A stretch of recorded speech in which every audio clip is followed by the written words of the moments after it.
Hey, what's going on everybody, and welcome back once again. My name is Jordan, also known as JMonster, and today we're going to be playing some more Silmarillion Total War.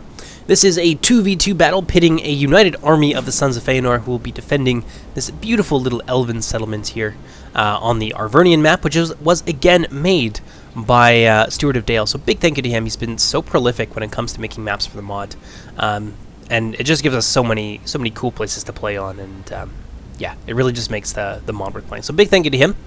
And yeah, they're going to be defending this village against two Orcish armies. One of them is going to be Angband. So you're going to finally get a good look at Angband. I know last time the video was a little bit dark. For whatever reason, YouTube darkened that extremely, even though I brightened it in post, which is very weird. And another Tol-in-Gaurhoth army, and that one is going to be commanded by Stewart of Dale, the creator of the map. So let's go ahead and take a look at the Sons of Feanor forces, starting with my own. I have brought some Shield Bearers of Hellevorn. I believe I have 2 companies of them. I've also got Requeni-Magloro, Mounted Company of Curufin, a detachment of them.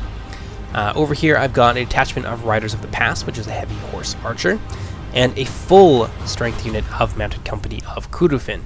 I've also got 3 units of Footmen of Amras, 2 upgraded units of the Defenders of Aglon, and I've got a ballista and a catapult. Now, one thing to note about the crews for these is that they are identical in stats to the Footmen of Amras, except that they cannot upgrade their armor.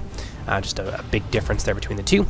I've got some Huntsmen of Thargelion, as this was directly after the last game I played against Tol-in-Gaurhoth, and they were such a pain in the butt for my war units to deal with, so I figured why not bring them myself. And then I've got a couple companies out front of the Stalkers of Thargelion as well.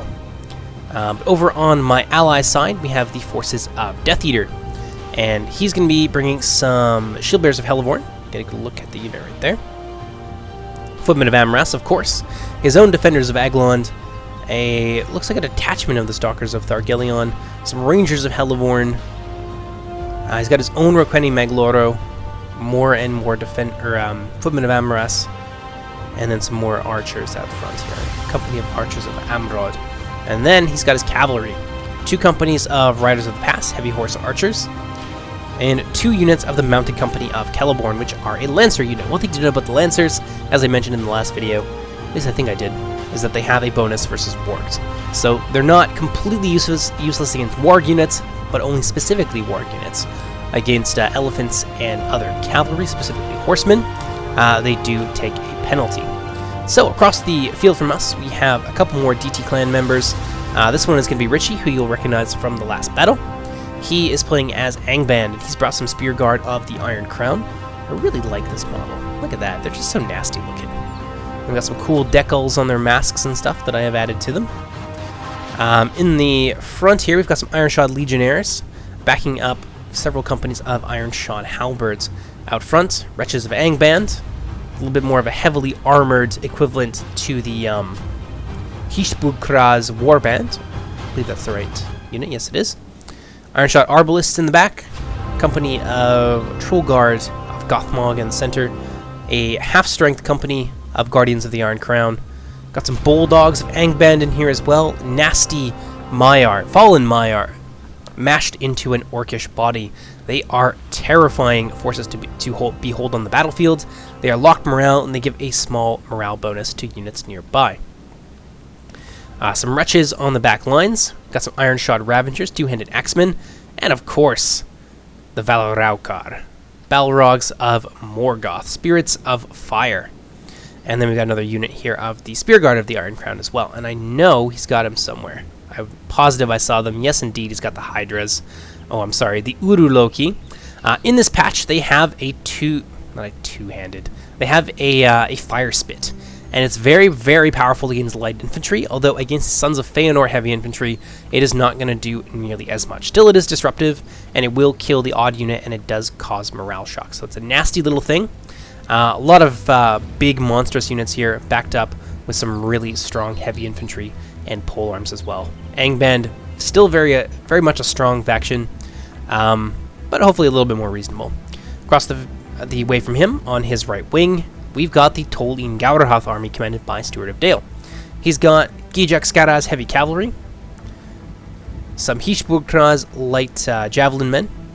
He's got Scarahide trappers here, a bunch of Skadahai Longfangs, and then a front line here of Gijak Skada's Chosen. Very, very long, wide formation he's opted for here. Skadahai Trappers, more of them, and then some Blood Drinkers here on the next line. And then finally, some Wolf Guards. A lot of armor piercing, a lot of numbers. And then out on his right wing, he's got a very strong force of cavalry. He's got some Hishbukraz Javelins, Thrangshik Wolfborn, which are a 2 HP warg unit. He's got some more Gijak Skada's Heavy Cav, and then another company here of the Hishbukraz. So 2 Javelin units, heavy cavalry, and some knights on this wing as well. Very, very nasty combination, and not one that's going to be easy to break down. So without any further ado, let's go ahead and jump into the battle. Hope you guys enjoy it. So the battle's going to kick off with an artillery volley. I'm going to try and get some value out of the artillery that I brought. It's worth noting, actually, while I have you here, is that artillery is a little bit more specialized, a little more accurate, but it tends to have less ammunition. So watch this beautiful shot here from left field. Normally you'd have to shoot 10 times to hit anything, but right there, I'm going to cut down a fair amount of those wargs. Drop them from 75 to 68. So it's certainly a danger to any stationary units. And Stuart's going to begin to move forward with some Hishbukraz Hunters, a low-tier archer unit. And they're going to be defended from the front by the Gijak Skada's Chosen, using his numbers very well here with a very wide formation. Oh, another shot. Unfortunately, doesn't look like we're going to get anything off of that one. I'm going to move forward with my ballista. For whatever reason, yeah, you can see he doesn't really want to shoot anybody. It's probably because of my huntsman up there getting up front. I probably should have just moved them back a little bit. So, certainly a positioning error on my part. I'm a little bit rusty, to be perfectly honest.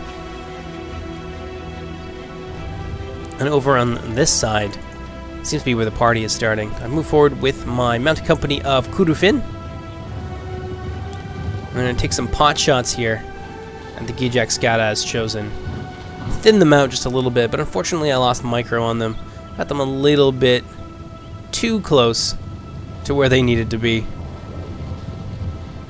I'm going to take some shots there at the Hishbukraz, who are going to return fire, and then a general charge here from 2 warg units. Not where my mounted company want to be. In my defense, this was a pretty laggy game, and these guys, I did issue orders for them to fall back, but unfortunately they refused to do so. So I'm going to take some pretty serious losses here and fall back as my units continue to pelt these guys with javelins, and it will take a toll. Over here, my Riders of the Pass getting cut down by those fearsome fiery javelins. They're going to return fire here, scythe down a few of the Hishbukraz wargs in return. Altogether, this is not starting out very well for me. So I see an opportunity to eliminate these Hishbukraz. I'm going to move in there with my knights. I'm going to try and slip through this gap here with my detachment of mounted company. Go for a nice charge here. These guys tossing their jabs as they move through. That's a little bit of help from the Riders of the Pass. I'm going to catch these guys in a nice crossfire and deal some casualties to them.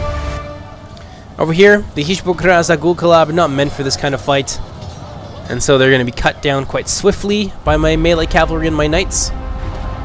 Steward of Dale is going to reinforce with some Gijak Skadas and his Thrangshik, which makes this a very ugly place for me to be. So I'm going to do a bit of a rearguard action here with my Roqueni, and then fall back with my mounted company.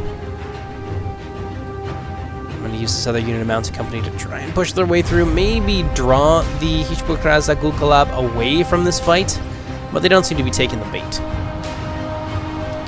So I can see some of these guys have tried to come around the rear of my knights. I'm going to go after them, and we're just going to form a bit of a battle line here and just continue to fight it out with the wargs of Tol-in-Gaurhoth. And that's kind of where the action is right now. Angband, a little bit unsure of what to do. They're being pelted a little bit with my catapults. And I've started to move my ballista forward to try and get some use out of it, but so far it's just been an expensive waste of money that hasn't really gotten me any value out of it. I pulled off a company here to catch the Hishbukraz, try and eliminate them quickly. My knights were doing very well, You can see that the more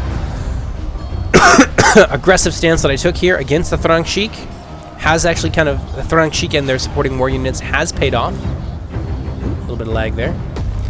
My mounted company getting caught out by the Gijak Skadas. And the unit of the Hishbul-Kras as well. We have dealt some casualties to both these units. And luckily, my ally here has come into my rescue with some of his own Roquetti Magloro. That's going to be enough to kind of swing the battle in our favor, at least in terms of cavalry, but Stewart of Dale is going to move in with some of his Gijak Skadas chosen. Unfortunately, if we had more cavalry, we could have taken advantage of this gap that this creates in his line, but we wouldn't have been able to enjoy it for too long, as now more reinforcements are on their way over there. And we can see it, so we're going to try and fall back a little bit here, try and preserve some of our numbers. And so far, this has been painful for both sides.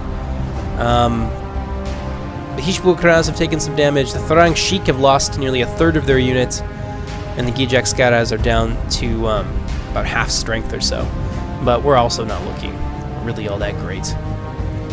So, the Wargs are going to give chase, try and catch up to us. They are faster than my heavy cavalry. But once I see them turn around like this, I'm going to try and catch them off guard. I've got my my Riders of the Pass up here, pelting the Hishbul-Kras as they chase my unit now as they retreat. And reinforcements here in the form of the Roquetti Magloro are going to give us a temporarily local advantage in terms of cavalry. I'm not going to be able to catch them, but we will deal some more casualties, bleed this unit a little bit more, and then take the unit of Hishbul-Kras on 3 different sides. Knights from the front, my melee cavalry from the back. I've got my riders over there as well. And now Stewart's reinforcements have arrived on scene, and the Gijak Skadas are closing the gap. The Thrang Sheik have managed to surround the Roquetti Magloro, but they might fight their way out of there. They are supported by my mounted company. Oof. Nasty javelin volleys coming in from a nearly fresh company of Hishbul-Kras. And now we're going to see this as a good time to try and retreat. Unfortunately, our immediate line of retreat is cut off by some Hishbul-Kras, so our troops will have to fight their way through there. Roquetti Magloro have taken very, very serious damage. Mine are still more or less intact. I've got 21 out of my 24, but the same cannot be said for Death Dealer's more or less fresh unit, which has lost about half or so of the unit, a little bit under. We're going to keep pulling back. Use our Riders of the Past to try and exact a toll as the Wargs of Tol-in-Gaurhoth give chase. We got out of there just in time. The Gijak Skadas had arrived on scene, and that would have been a slaughter. We might have been able to cut down maybe about half of this Warg force, but it would have cost us 2 units of knights, and it just wouldn't have been an equitable exchange. Riders of the Past still firing away. Death Eater's going to double back with this Roquetti Magloro, trying to catch some of these units out in the retreat. And it's been bloody. It's a lot of dead Wargs here, a lot of dead Elven cavalry as well. But it's fairly even. And we're ahead even by 1%, so it's a tough fight. Oh yeah, and we saw this as well, the Valaraukar moving in to reinforce. Would be nasty. Now Stewart is going to begin to move forward with his Hishbul-Kras hunters. I've got some Stalkers of Thargelion out in front, as in a general advance by the Tol-in-Gaurhoth infantry. They'd be able to do quite a lot of damage with their javelins, and they are also well defended, of course, by the Huntsmen of Thargelion, and they're going to begin to exchange volleys with the Hishbul-Kras hunters. I'm going to move forward with my ballista, try and get some use out of it while I can. Angbad's still sitting pretty across the field from Death Eater's Sons of Feanor army, but it's only a matter of time before these two sides begin to clash, and it's going to be a tough fight for the Sons of Feanor. Their infantry obviously beats the Orcs in terms of quality, but look at the size disparity. Like, look at this here. There's a good amount of infantry, at least a triple line. Well, a double line, but a very, very stacked front line of about 5 or so units. And they'll be able to cut their way through a lot of these Orcs, but there's some nasty surprises coming their way in the form of Angband's monster infantry, which is really what they do best. Valaraukar doubling back to support that advance. Now we're starting to see a general advance here. what have we got? I wonder what the cavalry for Death Eater has been up to all this time. They're starting to move off, and it looks like they might be shifting over to my side. The plan, I think, will be to try and break the Tol-in-Gaurhoth legions quickly and efficiently, and then round on Angband and hope the Death Eater's forces can hold the line long enough. Wretches out front to prevent cavalry charges. Nice combined front line here of legionnaires and halberds. General advance begins across the field. Go ahead, turn things up a little bit. Still the cavalry fight continues. I'm still taking some pot shots with my Riders of the Pass. Trying to thin these guys out, do as much damage as I possibly can. Definitely want to shave some HP off the Thrangsheik Wolfborn if I can.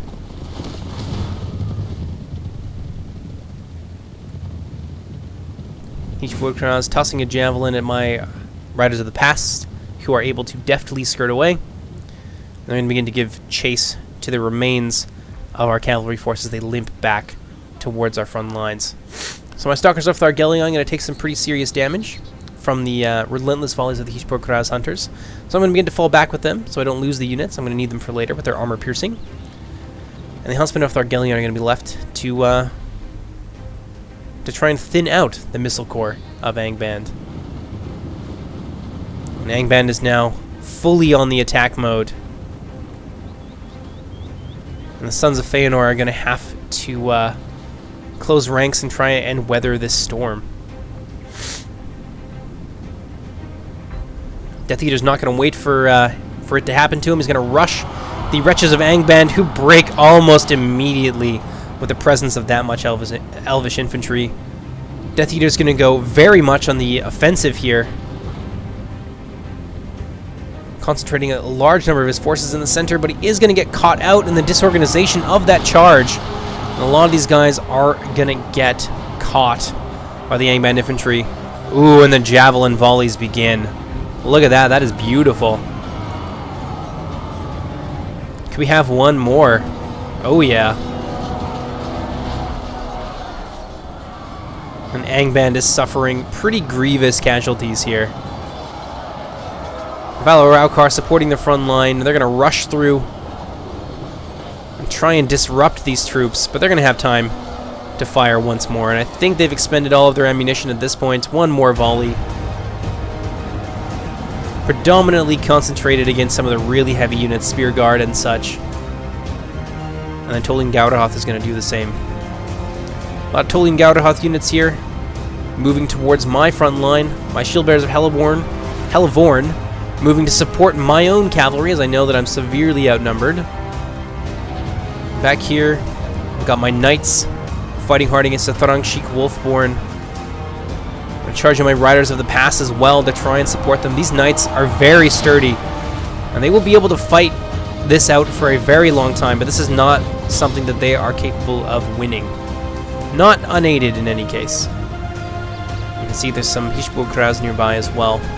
I've got some mounted company. A fair amount of them, about 20, maybe 30. I'm going to use them to try and cut down the Hishpokraz. Are moving in to complete the hopeless encirclement of my Roqueni Magloro. I'm going to move in with some of my own infantry, my Defenders of Aglon, trying to support them along with my Shield Bearers of Helivorn. But my front line is in trouble here. My Stalkers of Thargelion fighting hard against the hordes of infantry. There goes my general. That's not great for me. But my front line is at least holding steady. It's not as quite so hard pressed as my ally, and I've got some troops here on my second line moving in to engage and support the Stalkers of Thargelion. And we should be able to start to contain the reckless advance of the legions of Tol-in-Gaurhoth. My Defenders of Aglon I was sending to try and help out my ally, unfortunately being bogged down here, and I'm not really able to move in and support Death Eater against the hordes of Angband infantry. And he's really having a rough time here. He's got his cavalry, doing well with them. Sorry about that, I'm constantly forgetting to turn off my Discord. Riders of the Pass putting in a lot of fire to the Iron Shot Arbalists, which is a great thing to do. The Arbalists don't have a ton of ammunition, but what they do have can be very, very painful. The Iron Shot Arbalist is going to be left open, and unfortunately Richie's not able to be in every place at once, and some mounted company of Celegorm. Heavy Lancers are going to be able to make their way into the Iron Shot Arbalists. That's going to hurt. Roqueni Magloro being thrown in against some Ravagers there, did some serious damage to them. And the mounted company are going to run those Iron Shot Arbalists right through. Now this is pretty significant as well. I managed to surround Stuart's general in turn, where his wargs were making a stand. And my Roqueni Magloro held their ground long enough for reinforcements to arrive, and we've started to seriously damage the few remaining cavalry units for Tol-in-Gaurhoth, which is much of their strength. Now, my flanks here are being attacked by some Blood Drinkers, not great for me. Wolfguard being held at bay by my Stalkers of Thargelion. Meanwhile, the other company is trying to plug this gap in my center. Unfortunately, I have no more infantry reserves, and I'm not really able to stop my wing from being surrounded, which is exactly why I needed my Roqueni Magloro to be in position. Now, the Hishbokraz Hunters, unlike the Howlers, are not locked morale. If I can get in there and rout this this tired unit, then I'm going to relieve a lot of pressure on my troops. Scar High Trappers as well, trying to encircle my right wing. Great move there on the part of my opponent, Steward of Dale. Roqueni Magloro blocking that charge with a charge of their own. And my Huntsmen of Thargelion are going to support them with some ranged fire as well. And so far, it says defeat is certain, but honestly, if you look at the numbers, you can see the way that the wind is blowing here, and I am starting to beat back the infantry, and Death Eater has come in my support as well. Wretches of Angband being attacked on two sides by a bunch of cavalry. It's a tough thing to do with the Riders of the Past, but you know what? If they're a low morale unit, if you can get in with several units at once, hit them from all sides, then they will flee. Unfortunately, his cavalry is being chased down,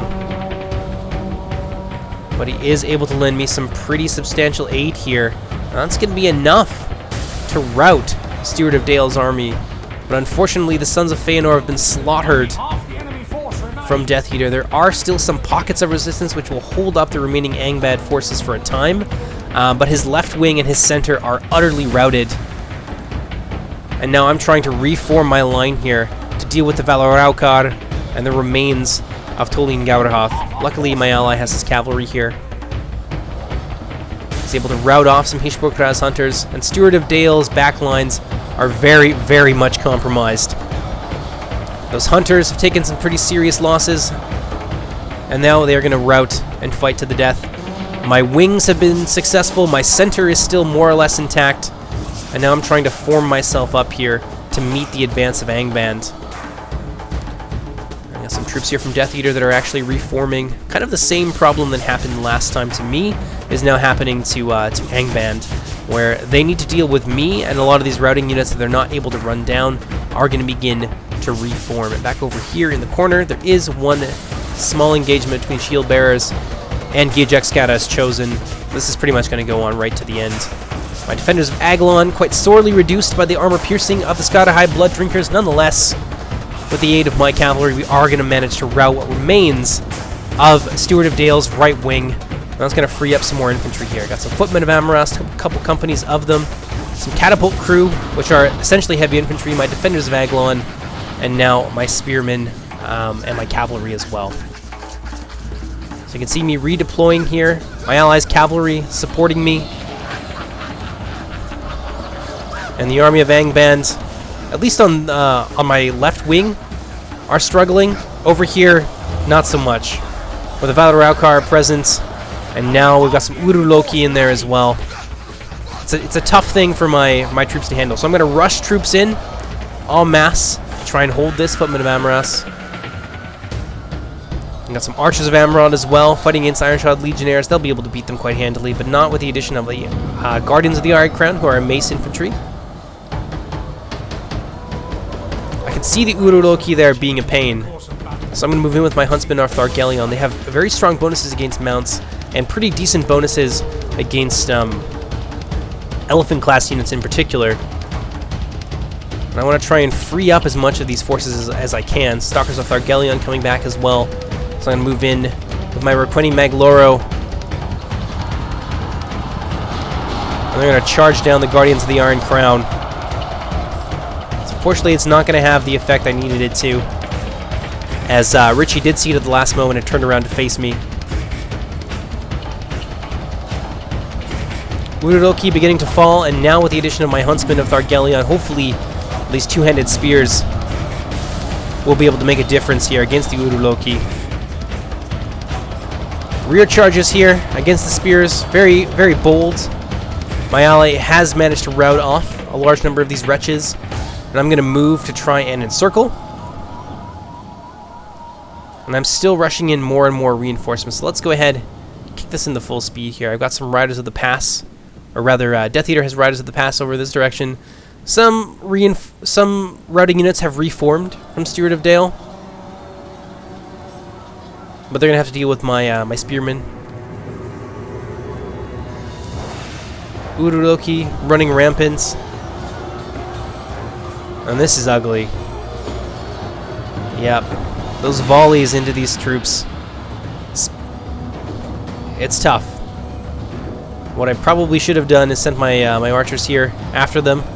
I think Death Eater is going after them with his cavalry to try and keep them busy. I've got some catapult crew over here as well, and I'm trying to envelop the Angband lines, and I can see the Spear Guard falling back to try and avoid an envelopment, but I really need to surround these guys, and I can see Richie making a bit of a tactical retreat here, so I'm going to try and take advantage of that. Rush in against the Iron Shot Legionaries. There goes Death Eater's general, unfortunately, fallen in battle against the wretches. I just wasn't able to rout these guys, so I'm going to ping-pong back here. Try and hit these guys in the rear. A nice rear charge. Unfortunately, not enough to flatten this unit entirely, but it is going to help. More defenders of Aglon have moved in, fighting against bulldogs and some other nasty things here, but we have thinned out Angband, a fair amount at least, surrounding their center here, dealing what damage we can. Death Eater just trying to keep their backlines busy, trying to keep the Iron Shot Arbalists from destroying us completely. But some routing units from Angband are actually going to come out, or come back.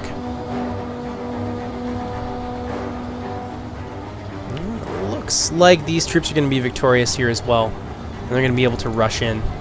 Now I've got my Roqueni Magloro trying to deal with the Iron Shot Arbalists. Keep them busy, keep them from firing.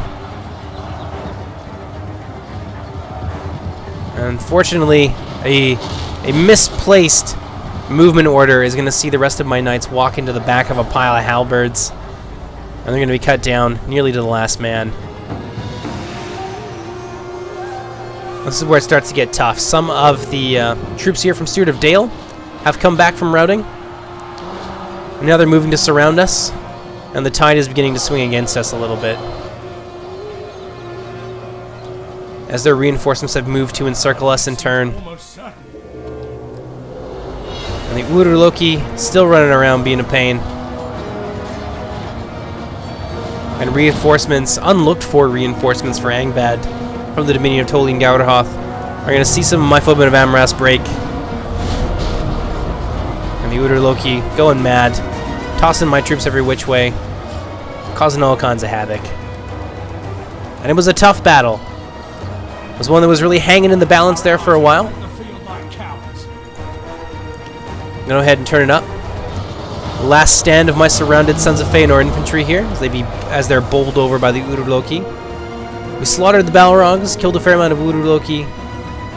Angband is very heavily reduced. They've got a lot of skirmishers left, some wretches. But what they do have here is enough to clean up the remaining Sons of Feanor infantry. And some reinforcements back here as well, some Hishbro-Kraz hunters that came back from routing. But all in all, it was a good fight. Like, look at that. We really put up a great struggle here against the Tol-in-Gaurhoth Orcs. Crushed them, for the most part, with the help of our ally Death Eater. but weren't able to follow up and finish off Angband. Still, really good fight. Let's take a look at some of our... Yeah, we're going to get Death Eaters in there as well. 234 kills in our Rogue Queen Magloro. They were at least used well. Mounted Company, not so much. Riders of the Past did okay, given that it was a half-strength unit. Footmen of Amaras, especially when you're fighting against Orcish factions, and in particular Tol-in-Gaurhoth, they're going to get a ton of kills, like 300 each, almost guaranteed. Stalkers of Thargelion, some of them did okay, others were crushed in by the numbers of Tol-in-Gaurhoth when they first engaged. My Catapult did alright, 74 kills, I'll take it. My Ballista was awful. It was a waste of money. If I'd have used that money on a company of Lancers, for example, then maybe this would have been a very different game. Defenders of Aglon did pretty well. Shield Bearers getting lots of kills, and Huntsman of Thargelion getting a fair amount as well. Death got tons of kills off of his cavalry. Look at that. Beautiful. Archers of Amron did okay. Footmen of Amaras. His footmen really, really struggled against all the stuff that Angband threw at them. If I was able to reinforce him with a couple companies of, say, my own defenders of Aglon, then maybe we would have been able to hold on. They're really, really heavy-duty units, and mine were fully upgraded, so I just wasn't able to get to him. Unfortunately, we were cut off by Tol-in-Gaurhoth, and we had to fight more or less on our own, with the exception of our allies' cavalry. So I wasn't able to get over there. My cavalry wasn't able to support him because I needed it to fight against the wargs. Well done on the evil team. Really well done from Death Eater. Supported me extremely well. Yeah, another fun game. Hope you guys have enjoyed it so far. There's a lot of Silmarillion coverage that we've gone over, and more stuff on the way. As I mentioned in the last video, we will be focusing on balancing the factions, so you'll see lots of changes to them, and the dynamics change as we move forward in the alpha. We're going to get some new maps as well. I have a map that I'm working on that's based on the real-life topography of the Battle of Bannockburn. So I'm really excited to show that off to you. That'll be probably in the next week or so. And in the meantime, I have sent off some replays to a bunch of different YouTubers, so keep your eyes on eBay Commander's channel. I believe Indie Pride has one as well, and we'll be getting some out, hopefully, to some other people very soon. But in any case, my name is Jordan, also known as JMonster. Hope you guys enjoyed this battle, and I'll see you next time. Okay, everybody.